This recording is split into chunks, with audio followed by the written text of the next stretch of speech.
Yan, last week po, ang dami naming nakitang comment tungkol kay Ate Lisa na kisyo kung buntis daw. So, ito yung PT.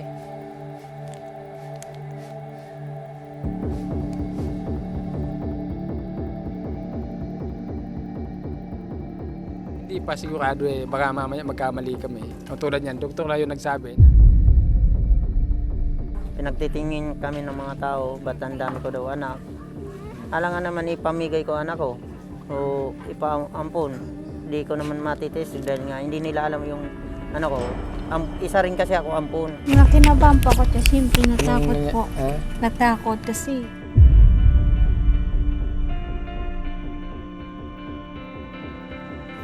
So sana yung mga magko-comment, sana wag naman yung below the belt na. So, yun pa sana guys no, kasi talagang ako na lang ko talaga yung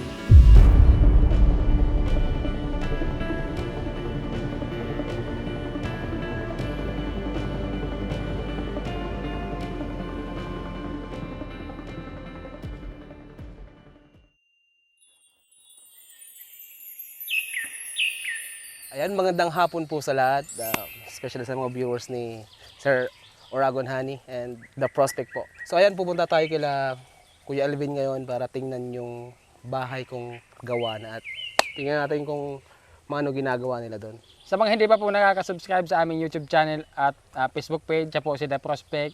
Ang YouTube channel niya po ay The Prospect. Sa Facebook niya po, The Prospect Nation po. Siyempre, ako din po, si Oragon Honey. YouTube channel, Oragon Honey, at Facebook page po, Oragon Honey din. So ngayon nga, pupunta kami dun sa pinapagawa nating bahay ni Kuya Alvin. Titingnan natin kung ano na yung nagagawa doon. So kung matatapos na ba, kung ilang araw na lang. Kasi excited na ako na matapos yung bahay kasi alam mo naman yung pamilya ni Kuya Alvin. Sabik na sabik, makahiga, makatulog sa maayos na bahay.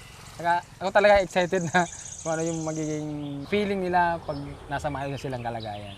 Yan. Ayan. So, tara, puntahan natin sila. Natin. Ay, may dala pala akong pansit dito, tapos tinapay. Pansit ba to? Ito ang tunay na pansit ba to? Pwede. Yung yung maliliit. Dito. Sarap to, merong Ayan, pansit tsaka tinapay. wow, ang bilis. Meron na palang ano. Tapos na pala eh, pwede silang lumipat. Pwede na. Napakaliwalas talaga. Ayan, so pinukusan po talaga natin itong bahay ni Kuya Alvin kasi yun nga, naawa na akong tumingin dun sa kanila sa trapal lang. Eh kung matulog sila, ganyan lang eh. Ang hipon, tapos na talaga oh. Ito yung gusto kong bahay. Pwede.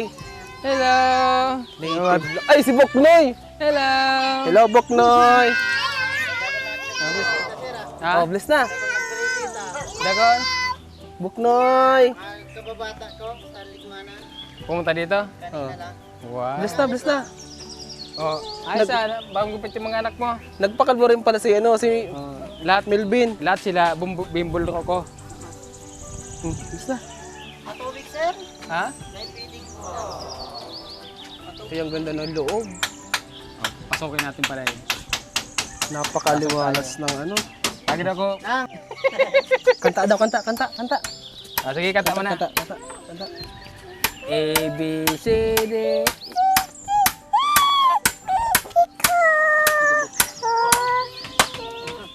Talat. Oh. Ulit. Oh, ulit. A, B, C, D, E, F, G.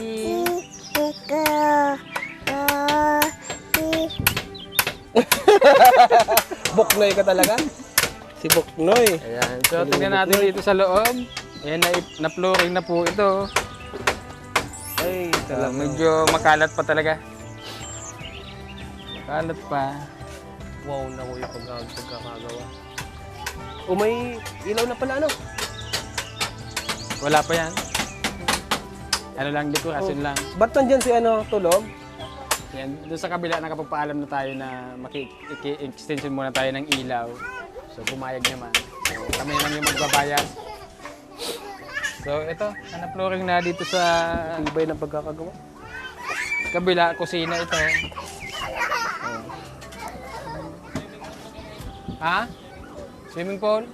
Magawin ng baybay, ano? Tapos dito sa likod, kasi papagawa tayo ng CR. Dito hinuhukay sa likod. Solid. Ah, Yan, plan si ano? Saan guys si Darwin, oh? Si Darwin. Yung asawa ni Nero. Kumusta na? Ano, Teng? Ba't ikaw yung nagtatrabaho ngayon?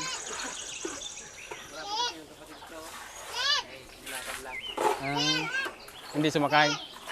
Nilakad talaga. So, kumusta na? Kamu po na?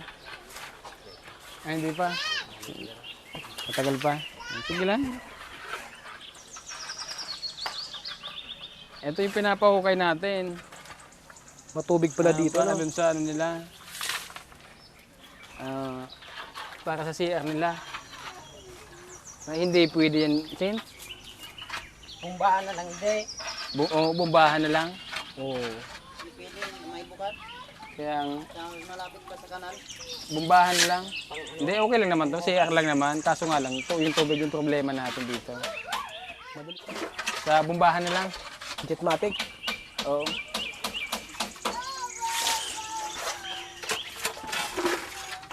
Kalahating tubo dito. Ayos na, ayos na. Malamig siya yung tubig. Ha? Nilimas ko nga po, sir. Ha? Nilimas ko po, no? May bukal talaga sa ilalim niya. Ay, malamig niya. Maganda magbumbanig dito, ano? Maga po. At saka buhangin, ano? Buwangin, sir. Buhangin talaga. Buhangin. Oh, maganda. Bakong ano, bakong takla. Oo. Sa mga kalahating tubo lang, Sen. So, hindi na CR dito guys yung gagawin natin. Kasi madali itong mapuno eh. Maraming tubig. Ano na lang? Jetmatic. Jetmatic na lang ipalagay natin para mas convenient yung pag ano na, tubig. Paglaba, yung pang ano sa CR. Anong ginagawa mo dyan sa ano? Pangdamping po. Dinadamping mo? Para masaminto na po. O para din na kayo nakikiigib, ano? Kuya? Oo. Binisita ka lang? Oo, kaya doon sa amin dito daw siya nakatira kay Nakapeng sa housing. Doon sa yung pababa nila Kuping. Bibigyan daw akong manok na lagarin. Mas maganda. Maganda yun. Kasi bibili naman talaga tayo ng mga manok para dumami dito. Sabi sa akin, ano iyak daw ako sa video. Ay, totoo naman nangyayari kahit ikaw, ano ba nangyayari sa'yo? Ang ganda no, ang ganda ng graba. Ano yung graba dito? Talagang solid, oh. Walang halong putik. Kamusta yung, ano mo, kuya? Asthma mo? Matatak pa rin kahit ano, okay lang. Mayroon pa rin yung laman. Tatuloy tsapon, masama yung pakiramdam ko. Straight. Iniisip ko, pag naubos yun, wala na. Wala. Pero di na gaano madalas. Hindi naman. Pag pag nalalaman ko na medyo makati na yung ano ko, masama na yung pakiramdam ko, pahinga ako, tapos spray. Yan, ito naman. Dahil nag-age, dahil nagbubulos. Ayun na naman ko na naman sa ano. Naku, maghanap tayo ng tatayo nito ng CR. Wala matubig talaga ito. Sige, mapupuno agad din. Na malinaw ba gasero? Ha? Malinaw. May bukal eh. Ano? Ayan. Ayun o, malinaw sir. Sa gilid. Malakas yung ano ng tubig. Opo. Yung labas Pero niya. kanal kasi yan eh. Oo. Ayun, lakas pero. Malinaw agad o. Oo nga ano.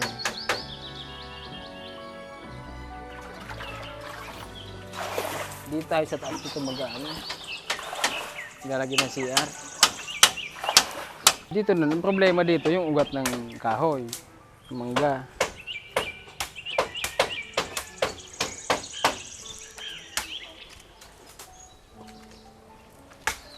Tatanggalin kung itong CR.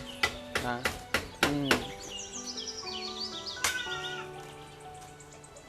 Medyo malalim to kung aanuhin yung mga ugat. Di naman tatanggalin yan. Ano lang yung ugat lang.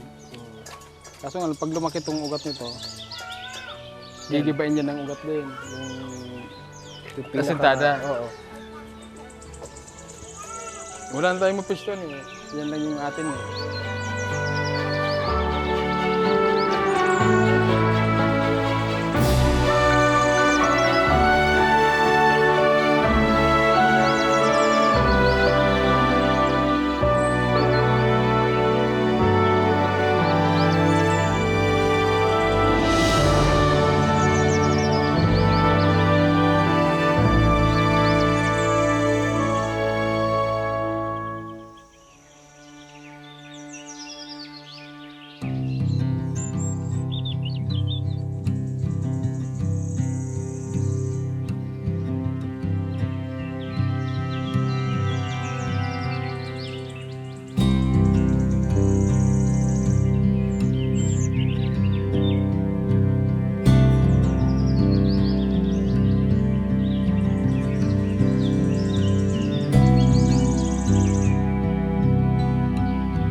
Yung ano mo, Ricardo. Tapos yung... Ano naman ito kuya, Elvin? Hello ba? Sukal po. Ito? Sukal yan? Hindi po. Gear oil to ah. Lutuan ko ng puto. Hindi, huwag mo lang gamitin yan. Wag yan, wag yan. Chemical yung nilagay dyan eh. Bibili lang tayo ng ano, steamer ba tawag doon? Yan, steamer. Oo. Mura lang naman yun. Kaya nga. Steamer. Baka nga ibigay na ng Ni ano?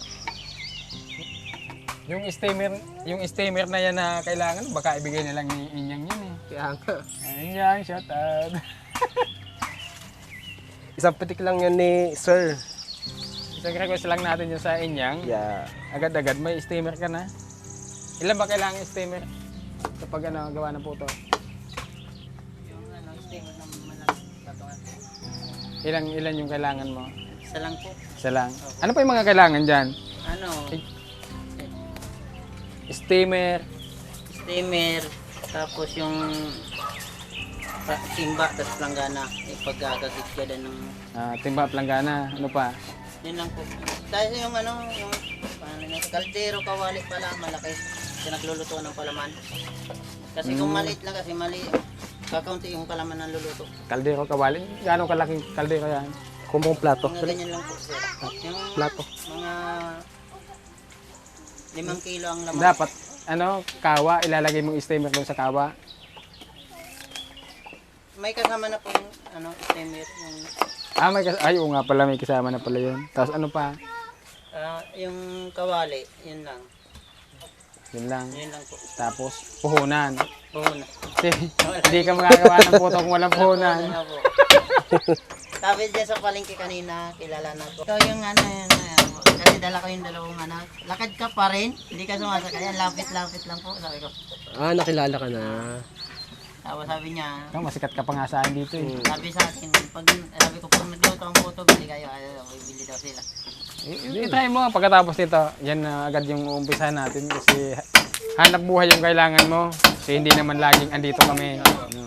Hindi naman habang buhay yung sponsor sa inyo. Totoo po yun. Kasi ako, nagpupursigido naman ako maghanap buhay para sa mga bata. Hindi naman ako pabayang magulang o panahingi. No. Nahiya naman ako magano, ganyan.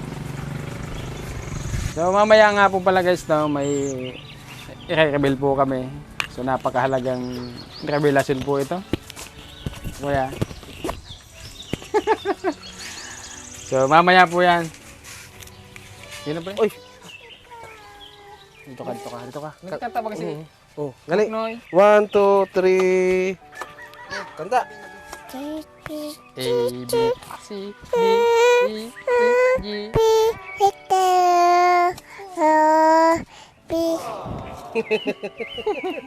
Oh, fist bump. Fist bump na. Maliliksi na itong mga bata na eh. Kaya nga. Sabi E, F, F, G. Yan. Yan mga bata, yan nyo. Malapit na kayo mag-aral ha, sa susunod na pasukan. Oh, next. Okay? School. Excited na kayo? School year. Sino gusto ng mga notebook? Ay, si Book din. Sino gusto ng crayons? Oh, ito ayaw. Ayaw mo? Sino gusto ng lapis at papel? Si Booknoy. Sino gusto ng bag? Yan, ako po. Sino gusto ng baon? Tinatas din talaga yung kamay. Sino yung gustong buhok? Taas kamay, taas kamay. Kalbo! Sino gustong kiliti? Sino gusto ng bike? Taas kamay. Buti lang pa din na. Buti lang na prospect nakita natin itong mga bata. Ano? Pamilya na to. Tama, nilinis nila. Oh. Siguro kung hindi natin sila nakita, ano kayong buhay nila ngayon? Mabigat na ba? Mabigat Dito- na. Dati, kinarga ko to. Parang, ano lang, parang, ano? Ito Ang dati gapas? yung Parang koto. photo. Bigat na. Ito rin, no? Hayaan nyo at magpapano tayo sa ano. Sige nga. Kung... Matagal na yun, nakalimutan ko na kung paano gamitin yan. So ito guys, temporary lang po ito kasi dyan bubuhusan natin to ng simento. Yan, kasi ito yung magiging ano nila. Ito yung magiging lutuan. Tapos sugasan doon. Kasi ito yung mga lalagyan ng mga plato. Inuman ng tubig. Tapos dito, lagyan na lang natin ng flat sheet. Tapos dyan. Yan, tama para di maano. Oo, kasi delikado. Di masunog. Uy, ano yan? Ayan. Ano yun?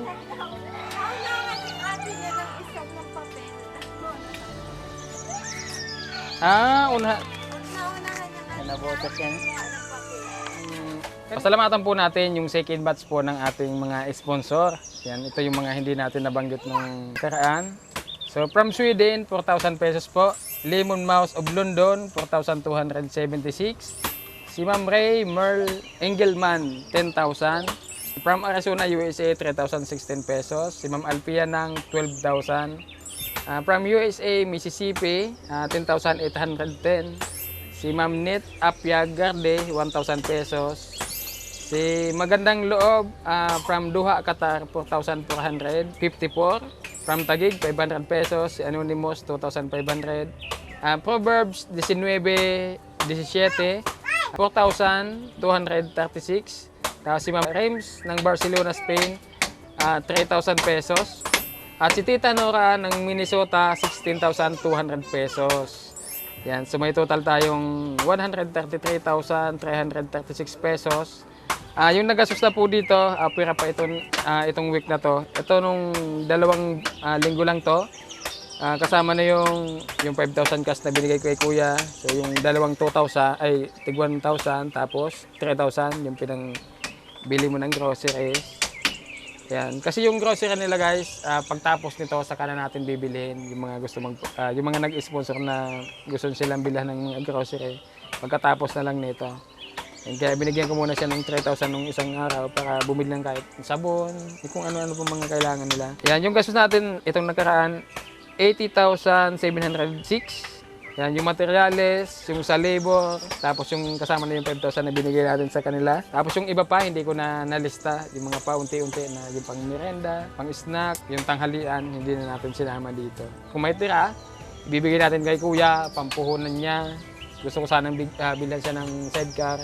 So hopefully, kaya pa ng pera natin kasi yun yung kailangan dito, lalo't pag pumasok na itong mga bata. Tapos yung mga ano pa mga kailangan mo? Yung steamer sa pagluto. Pagluto ng puto. Tapos ano pa? Puhunan. Maraming salamat po sa inyo sa pagtulong sa amin. Kung hindi sa inyo, kina Sir, siguro wala kami dito. Pero masaya na po ako dahil yung mga bata masaya na rin. Malawak na rin yun. Malawak na rin yung pag-iisip ko na walang problema o manggugulo sa amin. Tahimik dito. Kami na lang maingay at mga bata. Salamat po sa inyo lahat. Eh, yung pagtulong nyo, hindi ko naman sasayangin eh. Ako, masipag naman ako kahit anong trabaho, pinapasok ko. Huwag lang ako atake ng hika. Yun lang po, maraming salamat po. Ayan. So muli po, maraming salamat po ng ating mga sponsors, sa mga star sender po natin, sa mga nag-share ng ating mga videos, at yung mga hindi nag-isip ng ads, maraming salamat po sa inyong lahat. Ayan. Last week po, ang dami naming nakitang comment tungkol kay Ate Lisa, na kisyo kung buntis daw. So, ito yung pite.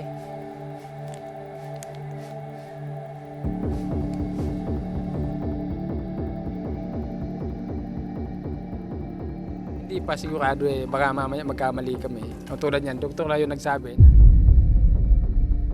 Pinagtitingin kami ng mga tao, ba't ang dami ko daw anak. Alangan naman ipamigay ko anak ko o ipaampon. Hindi ko naman matitis dahil nga hindi nila alam yung ano ko. Isa rin kasi ako ampon. Nakinabahan pa ko kasi siyempre natakot po. Natakot kasi.